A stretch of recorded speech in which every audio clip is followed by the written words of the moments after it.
اس طرح صالح علیہ السلام دن رات انہیں دعوت دیتے رہے، یہاں تک کہ یہ لوگ صالح علیہ السلام سے کہنے لگے، تم نے اور تمہارے ساتھیوں نے ہمارے اندر نحوست پھیلا رکھی ہے اور اسی لیے ہم مشکلات اور مصائب کا شکار ہیں، لہٰذا تم ہم سے دور ہو جاؤ۔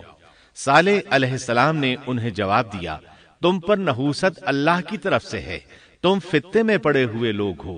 پھر اس کے بعد وہ لوگ صالح علیہ السلام سے مکمل طور پر دشمنی کرنے لگے اور انہوں نے آپ کو یہاں تک کہہ دیا کہ آپ ہماری مجلس میں نہ آیا کریں کیونکہ آپ منحوس ہیں۔ پھر بات یہاں تک پہنچی کہ صالح علیہ السلام نے انہیں اللہ کے عذاب سے ڈرایا، دھمکایا اور کہا، يا قوم أرأيتم إن كنت على بينة من ربي وآتاني منه رحمة فمن ينصرني من الله إن عصيته فما تزيدونني غير تخسير۔ اے میری قوم کے لوگو، ذرا بتلاؤ تو اگر میں اپنے رب کی طرف سے کسی مضبوط دلیل پر ہوا اور اس نے مجھے اپنے پاس سے رحمت عطا کی ہو، پھر میں نے اس کی نافرمانی کی، تو کون ہے جو اس کے مقابلے میں میری مدد کرے؟ تم تو میرا نقصان ہی بڑھا رہے ہو۔ یعنی فرض کرو اگر میں حق پر ہوا اور یقیناً میں حق پر ہوں اور اللہ تعالیٰ نے مجھے اپنی نبوت سے بھی نوازا ہے، پھر بھی میں تمہاری باتوں میں آ کر اس کی نافرمانی کروں تو بلا شبہ اس وقت میں گھاٹے میں ہوں گا اور تم بھی خسارہ پانے والے ہوگے۔ اس پر وہ ظالم لوگ مقابلے پر اتر آئے، کہنے لگے اگر تو سچا ہے تو کوئی معجزہ لے آ، لیکن وہ معجزہ ہماری مرضی کے مطابق ہو، اس صورت میں ہم ضرور ایمان لے آئیں گے۔ آپ ایسا کریں کہ بستی کے کنارے پتھریلی چٹان میں سے دودھ دینے والی 10 ماہ کی حاملہ اونٹنی نکالیں، اس کا رنگ سرخ ہو۔ صالح علیہ السلام سے یہ مطالبہ کر کے وہ سردار لوگ ایک طرف بیٹھ گئے اور مذاق اڑانے لگے۔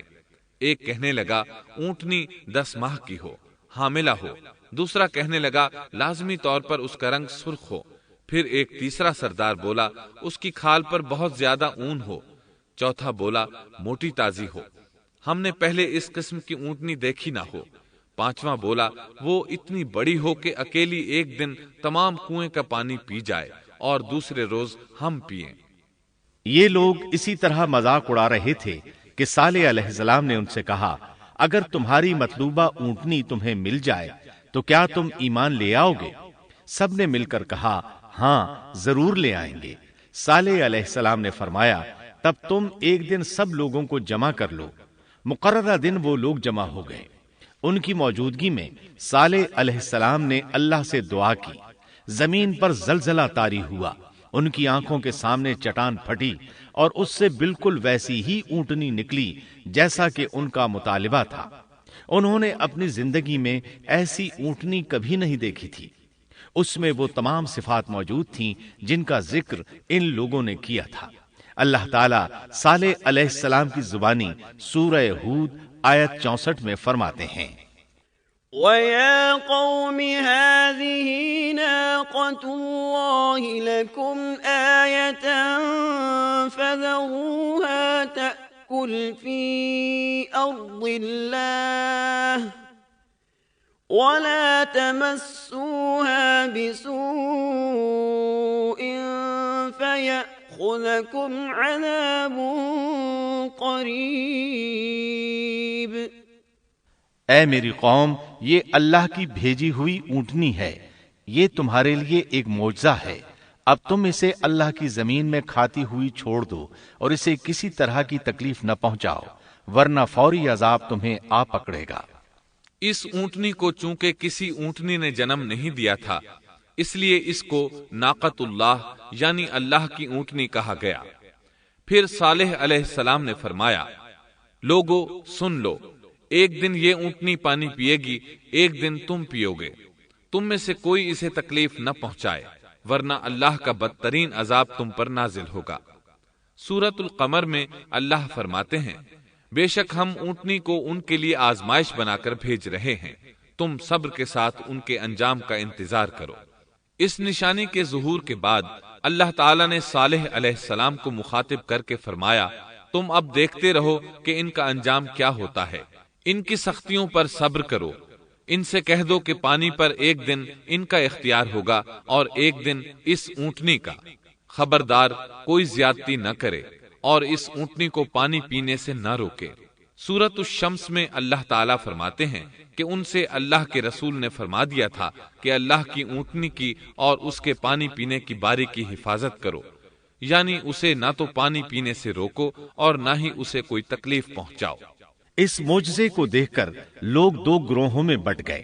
بہت کم لوگوں نے صالح علیہ السلام کی پیروی کی، ان پر ایمان لائے، جبکہ اکثر لوگ پھر بھی اپنے کفر پر ڈٹے رہے۔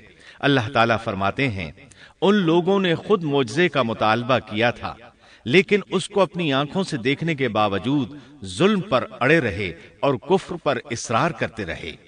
سورۃ الحجر آیت 81 میں اللہ فرماتے ہیں، وَآتَيْنَاهُمْ آيَاتِنَا فَكَانُوا عَنْهَا مُعْرِضِينَ، اور انہیں ہم نے اپنی نشانیاں بھی عطا فرمائی تھیں، لیکن پھر بھی وہ ان سے گردن موڑنے والے ہی رہے۔ اسی طرح سورہ بنی اسرائیل میں اللہ تعالیٰ فرماتے ہیں، ہم نے قوم سمود کو نشان کے طور پر اونٹنی عطا فرمائی تھی، لیکن انہوں نے اس پر ظلم کیا۔ بلا شبہ وہ ایک واضح نشانی تھی، کوئی شخص یہ نہیں کہہ سکتا تھا کہ جادوگروں نے اسے پیدا کیا ہے۔ وہ اونٹنی ان میں موجود رہی، ان کے علاقے میں جہاں چاہتی چرتی، جب کنویں پر پانی پینے جاتی تو سارا پانی پی جاتی، وہ لوگ اس کا دودھ پیتے، دودھ سب کے لیے کافی ہو جاتا۔ ان کی آنکھوں کے سامنے اس نے ایک بچے کو جنم دیا، وہ شکل صورت میں بالکل اپنی ماں جیسا تھا، لوگ اسے دیکھ کر تعجب کرتے، بچہ اونٹنی کے ساتھ رہتا، یہ ایک واضح نشانی تھی، اس پر جادو کا گمان کیا ہی نہیں جا سکتا تھا۔ وہ اونٹنی ایک عرصے تک ان لوگوں میں رہی۔ اللہ فرماتے ہیں، ہم نے قوم سمود کو بطور نشان کے ایک اونٹنی دی تھی، لیکن انہوں نے اس پر ظلم کیا، حالانکہ یہ نشانیاں ہم لوگوں کو ڈرانے کے لیے ہی بھیجتے ہیں۔ وہ لوگ اس اونٹنی کو دیکھ کر متعجب ضرور ہوئے، لیکن ایمان پھر بھی بہت کم لوگ لائے، حالانکہ اس نشانی کے بعد انہیں چاہیے تھا ایمان لے آئیں۔ پھر ایک دن قوم کے سرداروں نے مشورہ کیا کہ اگر ہم نے صالح کو اسی طرح چھوڑ دیا تو کہیں لوگ ہمیں نہ چھوڑ دیں اور صالح کے پیروکار بن جائیں۔ اس اونٹنی نے تو ہمیں مصیبت میں ڈال دیا ہے، ہم پورا ایک دن پانی کو چھو بھی نہیں سکتے، کیونکہ یہ سارا دن پانی پیتی رہتی ہے۔ پھر یہ اس قدر دیو ہیکل ہے کہ اسے دیکھ کر ہماری بکریاں بھاگ جاتی ہیں، اونٹ اسے دیکھ کر خوفزدہ ہو جاتے ہیں، لہٰذا ہمیں چاہیے کہ اس سے چھٹکارا حاصل کر لیں۔ وہ آپس میں مشورہ کرتے رہے، آخر انہوں نے ایک آدمی منتخب کیا۔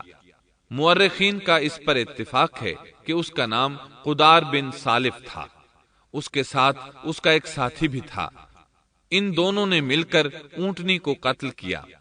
اللہ تعالیٰ سورۃ القمر آیت 29 اور 30 میں فرماتے ہیں، فنادوا صاحبهم فتعاطى فعقر فكيف كان عذابي ونذر۔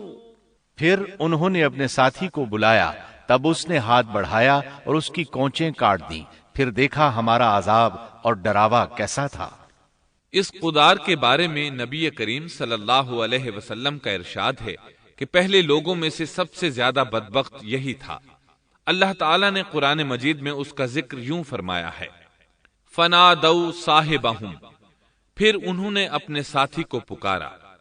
سورۃ الشمس میں اللہ فرماتے ہیں، اذ انبعث اشقاها، جب ان میں بڑا بدبخت شخص اٹھ کھڑا ہوا۔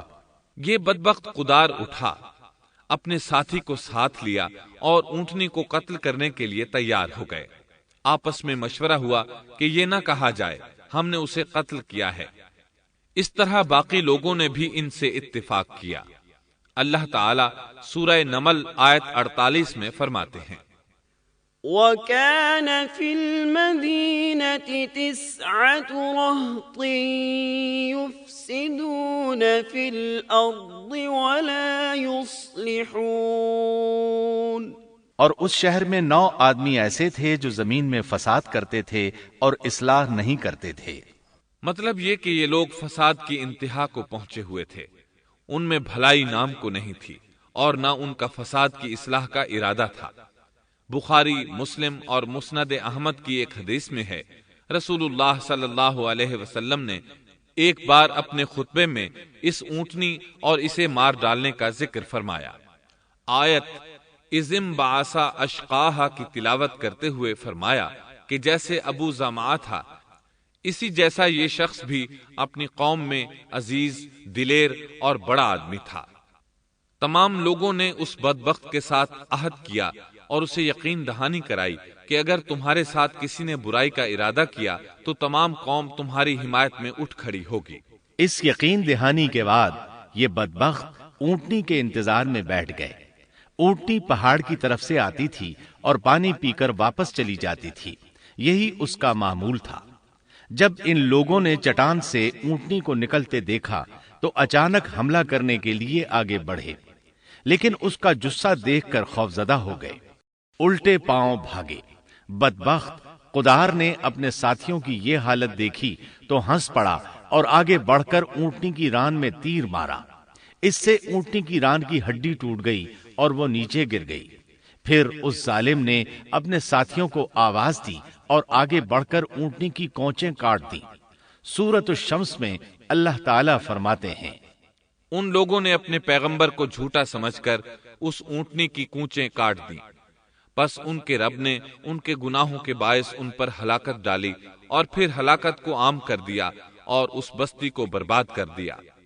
اونٹنی کی کونچیں کاٹ دیے جانے کے بارے میں اللہ تعالیٰ ایک دوسرے مقام پر فرماتے ہیں کہ پس انہوں نے اونٹنی کو مار ڈالا اور اپنے پروردگار کے حکم سے سرتابی کی اور کہنے لگے، اے صالح، جن عذابوں سے تو ہمیں دھمکاتا رہتا تھا، اگر تو واقعی پیغمبر ہے تو ان عذابوں کو ہم پر نازل کرا دے۔ اونٹنی پر حملہ ہوتے ہی اس کا بچہ بھاگ نکلا تھا۔ وہ پہاڑ کی چوٹی پر چڑھ گیا، 3 مرتبہ بلبلایا۔ یہ بدبخت اس کے پیچھے بھاگے اور آخر اسے بھی قتل کر دیا۔ پھر تمام بستی والے جمع ہوئے، اونٹنی اور اس کے بچے کا گوشت تیار کیا اور مزے کے ساتھ اس کو کھایا۔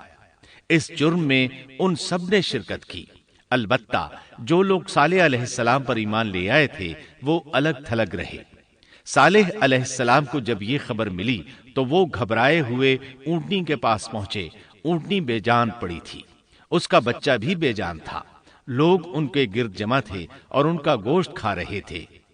اس وقت صالح علیہ السلام نے ان سے کہا، فقال تمتعوا في داركم 3 أيام ذلك وعد غير مكذوب۔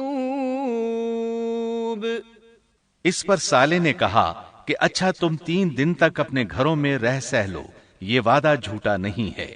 مطلب یہ کہ تمہیں صرف 3 دن کی مہلت ہے، اس کے بعد تم سب کے سب ہلاک کیے جاؤ گے۔ وہ صالح علیہ السلام کی بات کو رد کرتے ہوئے انہیں دھمکیاں دینے لگے کہ جن عذابوں کا تو ہم سے وعدہ کر رہا ہے، اگر تو سچا ہے تو ان کو ہم پر نازل کر دے۔ اس کے بعد وہ جمع ہو کر مشورہ کرنے لگے کہ آج رات صالح کو بھی مار ڈالو۔ ان کے اس مشورے کے بارے میں اللہ تعالیٰ سورۃ النمل آیات 48 اور 49 میں فرماتے ہیں، اس شہر میں 9 سردار تھے، وہ زمین میں فساد پھیلاتے رہتے تھے اور اصلاح نہیں کرتے تھے۔ انہوں نے آپس میں بڑی بڑی قسمیں کھا کھا کر عہد کیا کہ رات ہی کو صالح اور اس کے گھر والوں پر چھاپا ماریں گے اور اس کے وارثوں سے صاف کہہ دیں گے کہ ہم اس کے اہل کی ہلاکت کے وقت موجود نہیں تھے اور ہم بالکل سچے ہیں۔ اب یہ لوگ صالح علیہ السلام کے گھر کی طرف چلے۔ اللہ تعالیٰ سورۃ النمل آیات 50 اور 51 میں فرماتے ہیں، وَمَكَرُوا مَكْرًا وَمَكَرْنَا مَكْرًا وَهُمْ لَا يَشْعُرُونَ فَانظُرْ كَيْفَ كَانَ عَاقِبَةُ مَكْرِهِمْ أنا دمرناهم وقومهم أجمعين۔ اور انہوں نے ایک داؤ کھیلا، سو ہم نے بھی ایک ایسا داؤ کھیلا کہ انہیں خبر بھی نہ ہوئی۔ پھر دیکھو کہ ان کے داؤ کا کیا انجام ہوا، ہم نے انہیں اور ان کی ساری قوم کو ہلاک کر دیا۔ صالح علیہ السلام کا گھر پہاڑ کی بلندی پر تھا۔ یہ فسادی لوگ ابھی اوپر چڑھ رہے تھے کہ زمین حرکت کرنے لگی۔ ایک چٹان اوپر سے لڑھکتی ہوئی آئی اور ان تمام کو پیس کر رکھ دیا۔ ان 9 فسادی لوگوں کی ہلاکت کے ساتھ ہی اللہ کے عذاب کی ابتدا ہو چکی تھی۔ چنانچہ صالح علیہ السلام نے اپنے ساتھیوں کے ساتھ اس بستی کو چھوڑ دیا، یعنی وہ ہجر کے علاقے سے نکل گئے۔ صبح ہوئی تو لوگوں نے ایک عجیب منظر دیکھا۔ قوم سمود کے تمام لوگوں کے چہرے زرد پڑ چکے تھے، وہ سب رونے لگے کیونکہ عذاب کے آثار شروع ہو چکے تھے۔ دوسرے دن تمام لوگوں کے چہرے آگ کی طرح سرخ ہو گئے اور تیسرے دن تمام کے چہرے سیاہ ہو چکے تھے۔ اپنی یہ حالت دیکھ کر سب لوگ رونے اور چیخ پکار کرنے لگے، اپنی قبریں کھودنے لگے۔ اب انہیں یقین ہو چکا تھا کہ عذاب کا وعدہ برحق تھا۔ اللہ تعالیٰ نے انہیں پہلی قوموں کی طرح ایک قسم کا عذاب نہیں دیا تھا، جیسے قوم نوح کو صرف طوفان کے ذریعے ہلاک کیا گیا، قوم عاد کو صرف طوفانی ہوا کے ذریعے ہلاک کیا گیا، لیکن قوم سمود کو اللہ تعالیٰ نے طرح طرح کے عذابوں سے دوچار کیا، اس لیے کہ انہوں نے اپنی مطلوبہ شرط پوری ہونے کے باوجود ایمان قبول نہیں کیا تھا۔ عذاب کی ابتدا زلزلے سے ہوئی، زمین حرکت کرنے لگی۔ اس کی وجہ سے وہ لوگ اپنے گھروں میں اوندھے کے اوندھے پڑے رہ گئے، ان میں اٹھنے کی طاقت تک نہ رہی۔ پھر آسمان میں سخت کڑاکا ہوا، اس کی ہولناک دہشت انگیز چنگھاڑ نے ان کے بھیجے پھاڑ کر رکھ دیے۔ ایک ہی لمحے میں ایک ساتھ وہ سب ڈھیر ہو گئے۔ ان کی ہلاکت اور تباہی کو بیان کرتے ہوئے اللہ تعالی سورۃ الزاریات آیات 43 تا 45 میں فرماتے ہیں، وَفِي ثَمُودَ إِذْ قِيلَ لَهُمْ تَمَتَّعُوا حَتَّى حِينٍ فَعَتَوْا عَنْ أَمْرِ رَبِّهِمْ فَأَخَذَتْهُمُ الصَّاعِقَةُ وَهُمْ يَنظُرُونَ فَمَا اسْتَطَاعُوا مِنْ قِيَامٍ وَمَا كَانُوا منتصرين۔ اور سمود کے قصے میں بھی عبرت ہے، جب ان سے کہا گیا کہ تم کچھ دن تک فائدہ اٹھا لو، لیکن انہوں نے اپنے رب کے حکم سے سرتابی کی، اس پر انہیں ان کے دیکھتے دیکھتے تیز و تند کڑاکے نے ہلاک کر دیا، پس نہ تو وہ کھڑے ہو سکے اور نہ بدلہ لے سکے۔ اسی طرح سورہ ہود میں اللہ تعالیٰ نے ان کی تباہی کا نقشہ اس طرح کھینچا ہے کہ ایک زور کی کڑک نے ان ظالموں کو آ لیا، پھر تو وہ اپنے گھروں میں زانوں کے بل مردہ پڑے رہ گئے، ایسے گویا کہ وہ کبھی آباد ہی نہ تھے۔ سورۃ القمر میں اللہ نے ان کی رسوائی ان الفاظ میں بیان کی ہے، ہم نے ان پر ایک چیخ بھیجی، پھر وہ ایسے ہو گئے جیسے کانٹوں کی باڑ کا چورا۔ دوسری طرف صالح علیہ السلام اور ان کے ساتھیوں کو اللہ تعالیٰ نے اپنی رحمت سے نجات دی۔ اللہ تعالیٰ سورہ ہود آیت 66 میں فرماتے ہیں، فَلَمَّا جَاءَ أَمْرُنَا نَجَّيْنَا صَالِحًا وَالَّذِينَ آمَنُوا مَعَهُ بِرَحْمَةٍ مِنَّا وَمِنْ خِزْيِ يَوْمِئِذٍ إِنَّ رَبَّكَ هُوَ الْقَوِيُّ الْعَزِيزُ۔ پھر جب ہمارا فرمان آ پہنچا، ہم نے صالح اور ان پر ایمان لانے والوں کو اپنے فضل سے اس سے بچا لیا اور اس دن کی رسوائی سے بھی۔ یقیناً تیرا پروردگار نہایت توانا اور غالب ہے۔ اس قوم کے آثار آج تک باقی ہیں۔ مدینہ منورہ کے شمال مغرب میں ان کے گھر موجود ہیں۔ اب یہ علاقہ مدائن صالح کے نام سے مشہور ہے۔ سورۃ النمل میں اللہ تعالیٰ فرماتے ہیں، پس یہ ان کے گھر ہیں جو ان کے ظلم کے سبب ویران پڑے ہیں، بے شک اس میں دانش مندوں کے لیے نشانیاں ہیں۔ اللہ تعالیٰ نے ان کے نشانات کو آج تک باقی رکھا ہے تاکہ بعد میں آنے والوں کو یقین ہو جائے اور کسی قسم کا شک نہ رہے۔ عذاب کے آثار نمودار ہونے پر صالح علیہ السلام نے ان سے فرمایا تھا، اے میری قوم، میں نے تمہیں اپنے پروردگار کا حکم پہنچا دیا تھا اور میں نے تمہاری خیر خواہی کی، لیکن تم لوگ خیر خواہوں کو پسند نہیں کرتے۔ اس کے بعد صالح علیہ السلام اپنے ساتھیوں کے ساتھ وہاں سے ہجرت کر کے فلسطین آ گئے، وہیں رملہ نامی بستی میں رہنے لگے اور یہیں آپ کی وفات ہوئی۔ نبی کریم صلی اللہ علیہ وسلم صحابہ کرام رضی اللہ عنہم کے ساتھ تبوک تشریف لے گئے تو آپ نے مدائن صالح کے قریب قیام فرمایا تھا۔ صحابہ نے ان کنووں سے پانی لے لیا جو قوم سمود کے استعمال میں رہے تھے، کچھ برتن بھی وہاں سے لے لیے۔ آپ کو پتہ چلا تو آپ نے حکم فرمایا، ان برتنوں کو توڑ دو اور اس پانی کو بہا دو اور اس پانی سے جو کھانا تیار کیا ہے اس کو الٹ دو۔ آپ نے انہیں ان گھروں میں داخل ہونے سے بھی روک دیا جن میں اللہ کا عذاب نازل ہوا تھا۔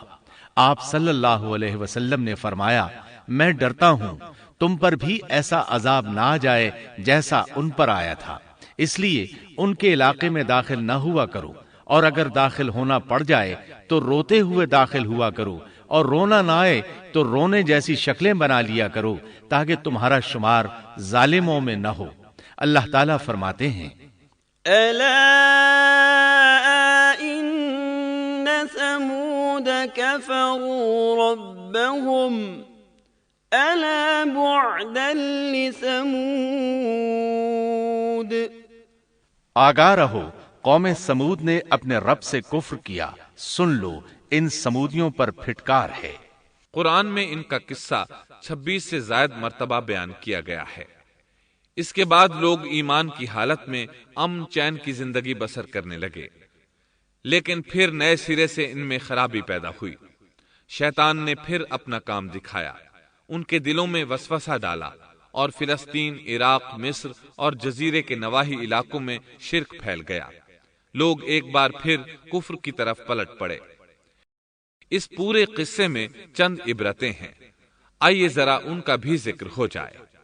اللہ تعالیٰ کی اونٹنی اگرچہ سیدنا صالح علیہ السلام کی نبوت کا ایک نشان تھی، ان کی سچائی کا ثبوت تھی، لیکن قرآن کریم کی وضاحت یہ ہے کہ وہ قوم سمود کی آزمائش کے لیے تھی اور وہی ان کی ہلاکت کا نشان ثابت ہوئی، جیسا کہ سورۃ القمر میں اللہ تعالیٰ فرماتے ہیں، إنا مرسل الناقة فتنة لهم فارتقبهم واصطبر۔ بے شک ہم اونٹنی کو ان کی آزمائش اور امتحان کے لیے بھیجنے والے ہیں، پس تو ان کے انتظار میں رہ اور صبر اختیار کر۔ سنت اللہ یہ رہی ہے کہ اگر وہ اپنے پیغمبر کو کسی قوم کی ہدایت کے لیے بھیجے اور قوم اس کی ہدایت پر کان نہ دھرے تو ضروری نہیں کہ وہ قوم ہلاک کر دی جائے، لیکن جو قوم اپنے نبی سے اس وعدے پر نشان طلب کرے کہ اگر ان کا مطلوبہ نشان ظاہر ہو گیا تو وہ ایمان لے آئیں گے، اور پھر نشان آ جانے کے بعد وہ ایمان نہ لائے تو اس قوم کی ہلاکت یقینی ہے۔ اللہ تعالیٰ پھر اس قوم کو معاف نہیں کرتے جب تک کہ وہ تائب نہ ہو جائے اور اللہ کے دین کو قبول نہ کرے، یا عذاب الہی سے صفحہ ہستی سے مٹ کر دوسروں کے لیے عبرت کا نشان بن جائے۔ لیکن اس سنت سے نبی کریم صلی اللہ علیہ وسلم کی امت مستثنا ہے، اس لیے کہ آپ صلی اللہ علیہ وسلم نے وضاحت فرمائی ہے، میں نے اللہ تعالیٰ سے دعا مانگی ہے کہ اللہ تعالیٰ میری امت میں عذاب عام مسلط نہ فرمائے، اور اللہ نے میری دعا قبول فرما لی۔ قرآن میں اللہ تعالیٰ نے نبی کریم صلی اللہ علیہ وسلم کی اس بات کی یوں تصدیق کی ہے، وَمَا كَانَ اللَّهُ لِيُعَذِّبَهُمْ وَأَنْتَ فِيهِمْ۔ اے رسول، اس حال میں کہ تو ان میں موجود ہے، اللہ تعالیٰ ان کافروں پر عذاب مسلط نہیں کرے گا۔ اور یہ ایک خطرناک غلطی ہے، نفس کا دھوکہ ہے کہ انسان عیش و عشرت اور دنیاوی جاہ و جلال کو دیکھ کر یہ خیال کر بیٹھے، یہ گمان کر لے کہ جس قوم یا فرد کے پاس یہ سب کچھ موجود ہے وہ ضرور اللہ تعالیٰ کے سائے میں ہے، اور یہ کہ ان کی یہ خوش عیشی اس بات کی علامت ہے کہ اللہ تعالیٰ کی خوش نودی ان کے ساتھ ہے۔ یہ نفس کا دھوکہ ہے، غلط فہمی ہے، بلکہ کج فہمی ہے۔ قرآن کریم کے اس واقعے میں جگہ جگہ اس بات کی وضاحت ہے کہ بعض اوقات زیادہ سے زیادہ خوش عیشی زیادہ سے زیادہ عذاب کا پیش خیمہ ثابت ہوتی ہے، اگرچہ قوموں کے لیے اس کی مدت چند ماہ یا چند سال نہیں بلکہ گھبرا دینے والی مدت ہی کیوں نہ ہو، مگر ہر قسم کی دنیاوی کامیابیوں اور خوش عیشیوں کے ساتھ جب ظلم، سرکشی اور غرور کسی قوم کا مستقل شعار بن جائے تو سمجھ لو اس کی تباہی اور ہلاکت کا وقت قریب آ پہنچا۔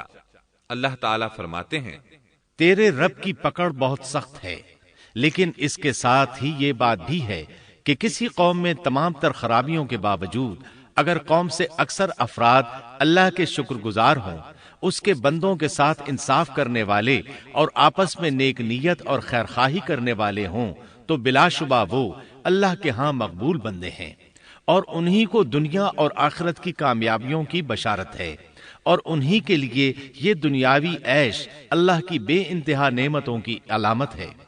انہی الفاظ پر سیدنا صالح علیہ السلام کا قصہ اختتام کو پہنچا۔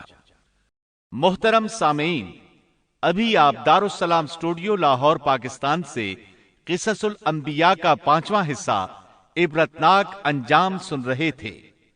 قصص الانبیاء کے 6 حصے بت شکن میں آپ یہ سنیں گے: سیدنا ابراہیم علیہ السلام کا نام و نسب اور قرآن مجید میں ذکر خیر، قوم کو اور اپنے والد کو دعوت توحید، قوم کا جشن کے لیے نکلنا اور سیدنا ابراہیم علیہ السلام کی بت شکنی، بت پرستوں کا غصہ اور ابراہیم علیہ السلام کو آگ میں ڈالنے کا فیصلہ، سیدنا ابراہیم علیہ السلام کا اللہ پر توکل اور آگ کا گلزار بن جانا، نمرود کون تھا، سیدنا ابراہیم علیہ السلام کا نمرود سے مناظرہ، شام کی طرف ہجرت، اہل شام کی ہٹ دھرمی اور سیدنا ابراہیم علیہ السلام کی مصر کی طرف ہجرت، سیدہ سارہ علیہ السلام مصر کے ظالم بادشاہ کی تحویل میں، سیدنا ابراہیم علیہ السلام کی ارض مقدس فلسطین کی طرف ہجرت اور سیدنا لوط علیہ السلام کی بستی صدوم کی طرف روانگی، سیدنا ابراہیم علیہ السلام کی سیدہ ہاجرہ سے شادی، سیدنا اسماعیل علیہ السلام کی ولادت اور ماں بیٹے کی ویران مقام پر آبادی، سیدہ ہاجرہ اور سیدنا ابراہیم علیہ السلام کا مکالمہ اور سیدہ ہاجرہ کا اللہ پر توکل کامل کا اظہار،